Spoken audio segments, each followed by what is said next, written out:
Ponytails. Read by Scribbler.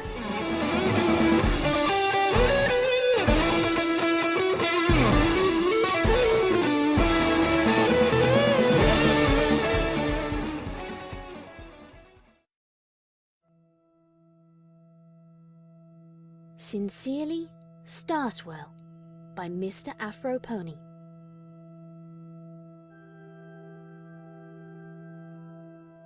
Dear Celestia, perhaps even the greatest of minds can know absolutely nothing.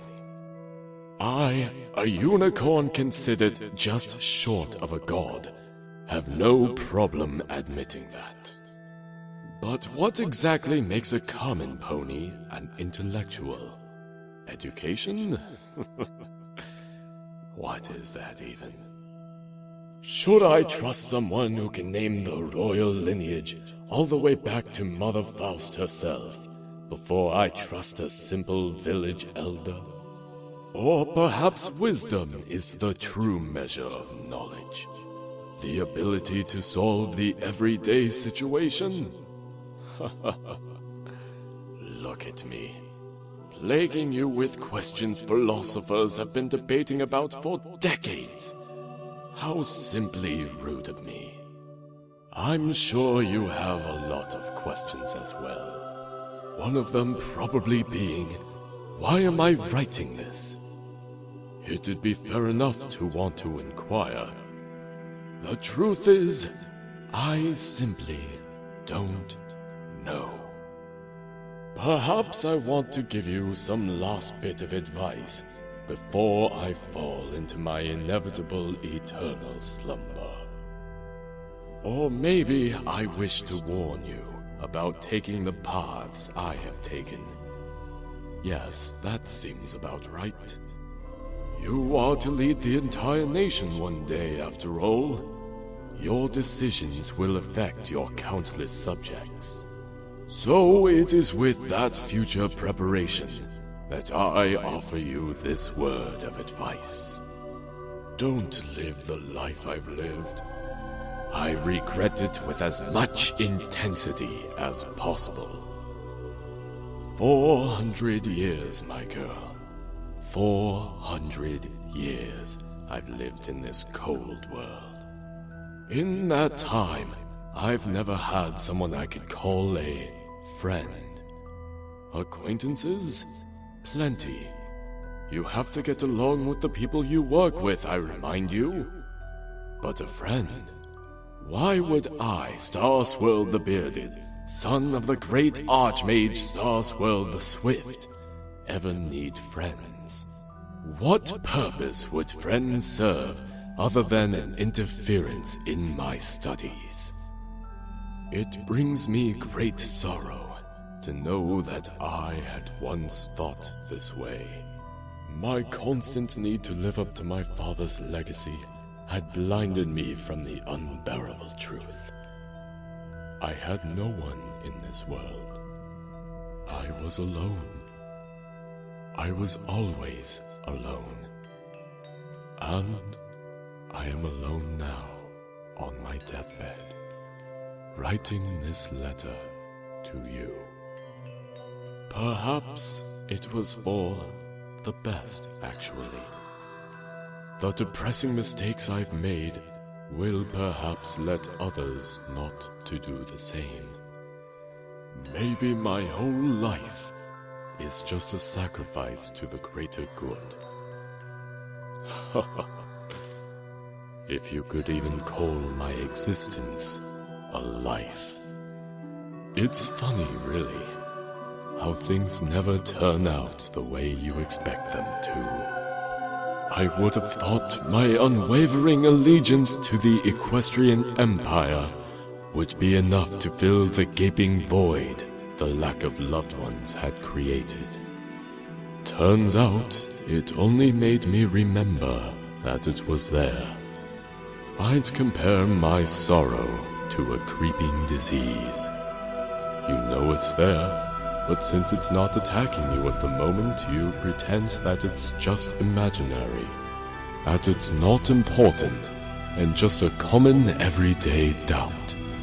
Soon, however, it builds up into an unignorable state of despair, eating you from the inside out. Enough of my self-pitying, though. I want to talk about you, Celestia. I still remember the day you were born, my dear. Your cries echoed throughout the halls of Canterlot, strong with the royal voice. I was young then, so sure I knew everything there was to know about the world. So stupid and naive. Your father, King Solaris, tasked me to train you in the arcane arts. And train we did. Hours at a time. For days, weeks, months, years, we practiced honing your skills. I never cut you any slack. I was always hard on you. I knew you hated me for it, but I was a necessary evil. You will grow up to be a proud ruler someday, Celestia. I wish I could be there to see you. Nothing would make me happier than to see my ray of sunshine in all of her royalty. And then the day came you beat me in a magic duel. I wasn't holding back that day, regardless of what I told you. You beat me at my own game, and I was never prouder. You realize you became my equal that day, right? The lines between student and teacher were abolished along with my ego. For that short moment, I felt as though my life was beginning to pay off. You were my prize, the proof that my existence had meant something. But then you left me, and I was alone. Again. I don't blame you, of course. You were simply a daughter following the orders of a parent. I had begged your father not to send you away, that you would learn more from me than any diplomats. My complaints were futile, of course. You were gone the next morning. Yet I must admit, I still felt bitter at your abandonment. You made an impact on my life that no pony else has. Have I done the same to you? Have I changed your life? If I have, I can only hope it was for the better. You must stay strong, Celestia. For me, your sister, and the future of the nation. There will be times where you feel that you're alone. But you'll never be alone. I will always be there in your heart, silently cheering you on from the afterlife. I love you, Celestia, like I would my own daughter. Thank you for giving this old stallion some of the best memories in his life. Well, it appears I have very little time on this world. Perhaps it's time for me to end my letter. I hope my story has taught you something. Goodbye, my princess. Starswirl the Bearded.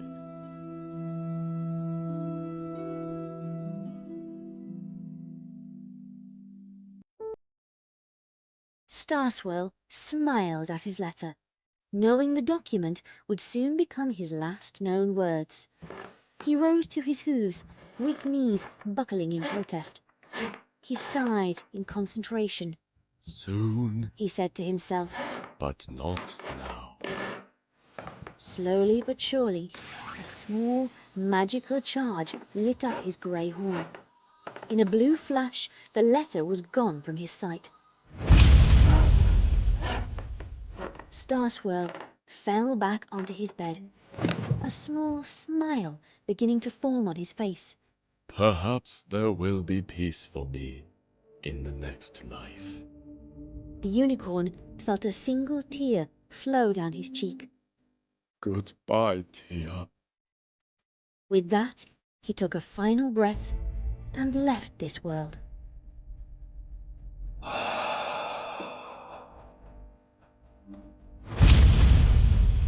Thousands of miles away, a pink-haired alicorn was disturbed by a single scroll landing on her head. Oh, great. Probably another one of Father's complaints about my studies.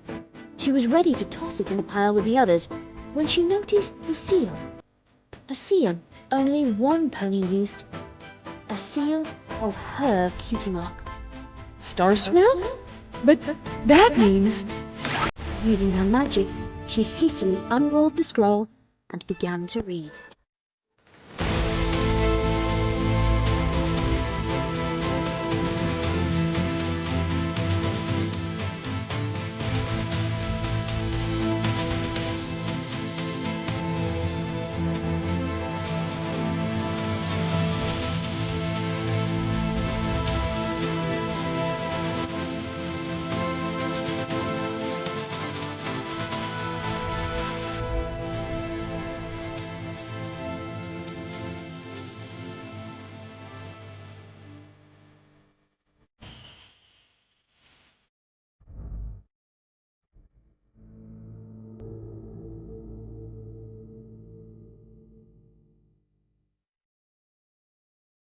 That was Sincerely Starswirl. It was written by Mr. Afro Pony and read by Scribbler, with special guest voice actor Sweedley as the voice of Starswirl. Okay, this is something like the 4th or 5th time I've recorded this end blurb. Several times because I have apparently developed the inability to speak on a Sunday night, and several other times because each time I tried to say something I was coming out with just such babbling, random, ridiculous crap that it really wasn't worth listening to. More so babbling random and ridiculous than usual, and even less worth listening to than usual, which is really saying something. I don't have much to add this evening because I was kind of hoping for an update on Aaron to pass along to people, but I haven't had one, so I can't answer any questions people have. As far as Pounce goes, he seems to be doing okay, based on the last time I spoke to him, via Skype. And I don't have much else to say. This week has been not a good week for me. It's been really, really hard at work, which is why this is the only thing that I've uploaded this week, as far as fanfiction goes. But I do have to say that the next episode of the Heroic Review for fanfiction is finished. PDK has sent me the audio file, and I'll be putting together the video as soon as I can. As soon as work stops being the urine-soaked hellhole that it is, or has been for the last week. Nothing like ending on a positive note.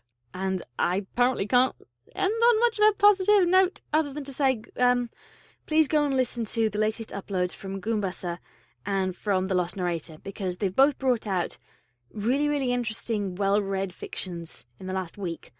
The Lost Narrator's is heart-wrenching, and Goombasa's is thought-provoking. So please go and check them out, and I hope to see you next time. Be lovely to each other, and good night, everybody.